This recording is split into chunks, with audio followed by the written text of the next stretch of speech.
Is it wrong to pick up girls in a dungeon? Depending on the context, probably. However, in this context, it's perfectly fine, as today we're going to be looking at Danmachi and how it has taken a drastic change from Season 1 to where it is now at the end of the 4th season. Danmachi was never really something that anyone ever mentioned as like peak fiction or must watch by any means, but it came onto the scene and has been a name that most people have at least heard of in the anime community. The absurd title is a good reason for that, not to mention the greatest mystery of the show.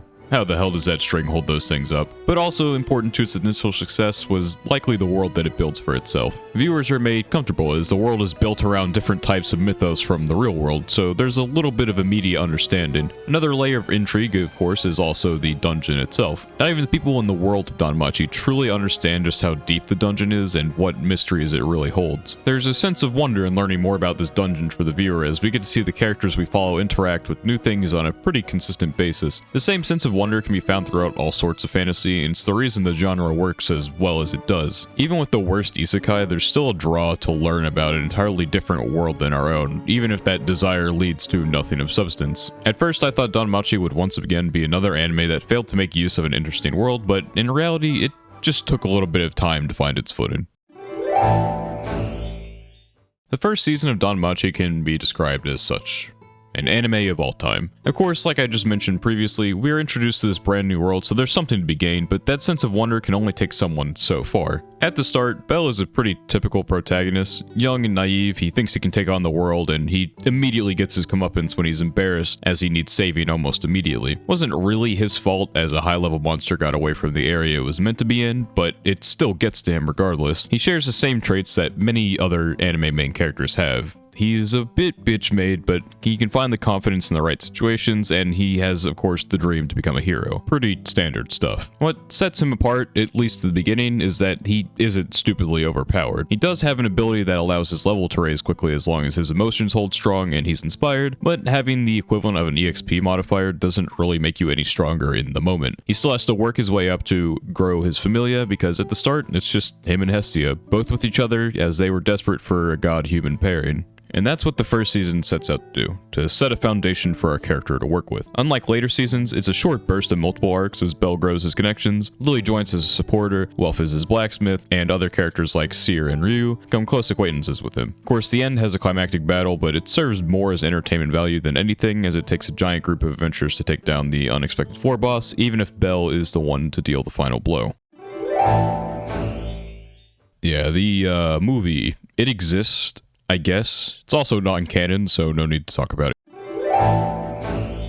Took around 4 years after the first season for the second to come around, and at this point the light novel was actually pretty popular in Japan, likely leading to the flurry of sequels we've seen since. Second season generally does the same as the first. The first arc sparks a conflict that seems to have the single purpose of getting the Hestia Familia into usable living quarters, while also expanding the size of the Familia, adding Mikoto onto the team. Afterwards, it gets into what is the main conflict, as Bell adds yet another girl to his Familia, and establishes connections with a rather powerful character in Aisha. The last tiny arc served to do a little bit of world building, while also expanding upon the relationship between Bell and Hestia. I sort of question how well this part was adapted, but I have literally zero knowledge of the source material, so I can't really speak to that. But after a couple seasons, we can finally get to what I believe to be the turning point in the quality of Danmachi. Season 3 gives us the first conflict that actually means something, and also the first conflict that lasts the entirety of the season. Length doesn't always mean everything, but when you're able to expand upon a single point of interest, it makes for a much more fleshed out piece of work that feels like it has stakes behind it. Bell finding and picking up Wine sparks an event that will finally set into motion what I had been looking for from the show for a while. A lot of characters had their own little mini arcs, as most anime do, but Bell has always just sort of been doing the same thing. He's scared at first, gains some confidence, struggles, but in the end, he saves the day. Finally, however, we have what we will call a true test of his resolve. It's funny that Season 3 went the way it did, because I had been talking with friends that I watched the previous 2 seasons with, and before Season 3 we came to the conclusion that it would be good for the show, and just generally interesting to see a larger scale conflict involving a multitude of familias, where our main group would have to make a decision on where they stand, which could lead to some growth for Bell. And, well, wouldn't you know, that's exactly what happened. I don't know what role the Xenos will play later down the road, but I know that in this season at least, they played their role to perfection. I think something that never really gets explored in these anime where the main character is beloved by all around him is a situation that calls for people to question them. Bell, being who he is, wants to protect Wine. In his eyes, she's nothing more than just the scared little girl, but of course the rest of his friends aren't going to see it that way. They were very much so ready to kill her when he revealed that he had her with him, and even after calming the situation, the strife doesn't end there. Lily would typically be on Belle's side for quite literally anything, but we see a bit of nuance from her as she's rather against taking in Wine. Others have their concerns as well, but in the end, the typical anime thing is they all decide to put their faith in Belle and play along with his ideals. At this point, the gang has pretty much decided to be the lone force entirely on the side of the Xenos. Of course, maybe other familiars would have also shown sympathy if we had the opportunity to see more perspectives, but it's pretty unlikely. Through most of the season, Bell grows closer to the Xenos, and when it comes time to make the ultimate choice, he doesn't falter. Stood face to face with the Loki familia and with the person he admires most in eyes, Bell makes the choice to shield and enrage Wine from them. Of course, he doesn't outright say that he's on the side of the monster, but to the viewer, his intention is clear and obvious. This leads Bell to even have a direct confrontation with Eyes as he tries to get Wine to safety as the Xenos attempt to head back down to the dungeon. This moment becomes interesting not only for Bell's growth, but we also get to see a side of Eyes that most everyone probably didn't think existed. As Wine tore her wings off and nails in front of Eyes decided shortly after that she was in the wrong after being horrified by the sight. Someone who's usually so devoid of emotion showing a face of raw terror gave a much more interesting boost to her character. Getting to see the true side to Hermes was also pretty interesting. We always knew he wasn't quite as he made himself out to be, but seeing him interested in Belle out of a sense of entertainment and wanting to find a real hero gives a bit more depth to that. Season ends with Bell restoring his honor among adventurers as he risks his life to fight Asterius, the Minotaur Xenos. It makes perfect sense for Bell to lose at that fight at the end because it's only the start of his growth. We have to take a dive into the 4th season to see where this newfound resolve towards his ideals is going to actually take him.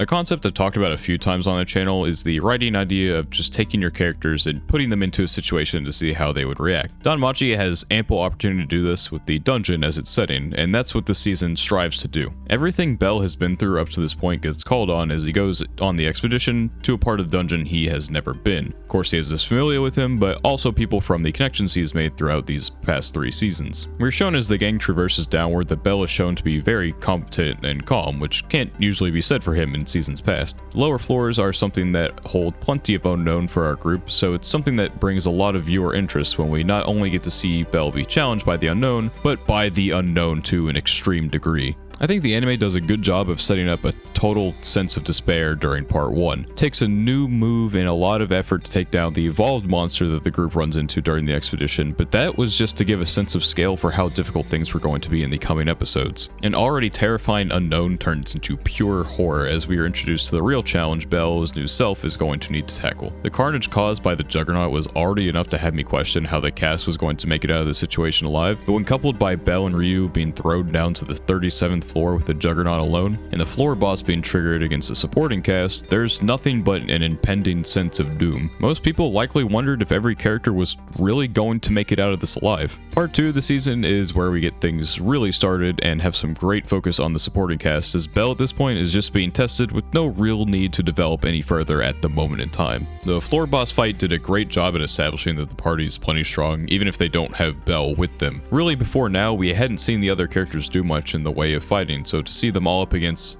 such a challenge and to come out of it alive is something that probably needed to happen to start moving the series in a proper direction. Rather than just a harem-like show where everyone needs to be babied by Bell's ever-growing power, they are able to handle themselves, which is just overall refreshing to see in an anime. Of course, the real meat of part 2 was how Ryu and Bell handled the cards they were dealt. Every now and then we would get a little bit of the hint to the past that Ryu left behind, but now she is the star of the show. Most episodes involve a flashback with her interacting with other members of the Estrella family, showing where she gained her personal values from. She's the perfect person to pair with Bell, as her own way of doing things will push Bell to do the things he needs to do in order to make it out alive. Looting the corpses of the lost adventurers is something that Bell of old probably never would have been able to do. Even now he hesitates a little bit, but now that he has the strength and experience to realize it's for the best, he goes ahead with it. Ryu herself is an interesting case. She has been broken emotionally by the events at hand after having already had a run-in with the Juggernaut before. Stredd overcomes her common sense, and there's not really been a point where she seems to intend to make it back alive, content to die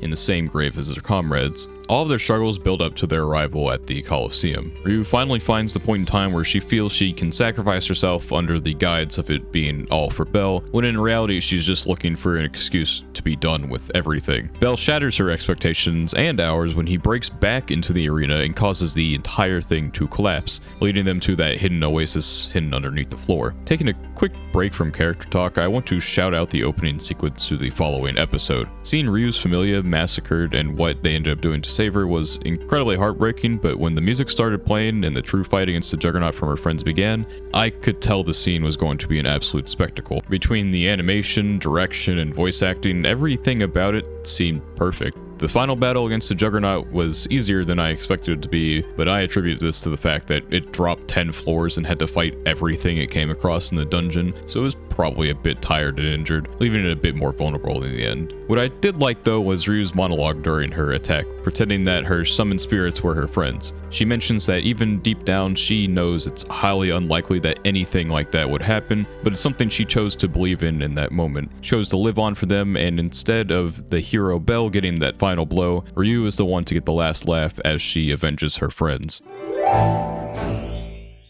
From where it started to where it is, the evolution of Danmachi is pretty incredible. It's not often that you see something that not just has a rough start, but a rough couple of seasons rise to be something of this level of quality. Went from wondering how it continued to get more seasons to hoping that it keeps going on that same train. Sure that the content from here is only going to get even more wild, and I'm ready to see what steps Belle takes next on his journey. Thanks for sticking with me through this video, and I hope to see you in another one. But before you go, so I can say that I am very close to 1,000 subscribers, and I'd like to hit that mark. So if you enjoyed the video, please leave a like, subscribe, comment, that whole shebang. It would really mean a lot, as I'm so close to that goal, and things have been going pretty well here the past couple weeks. Thank you, and goodbye.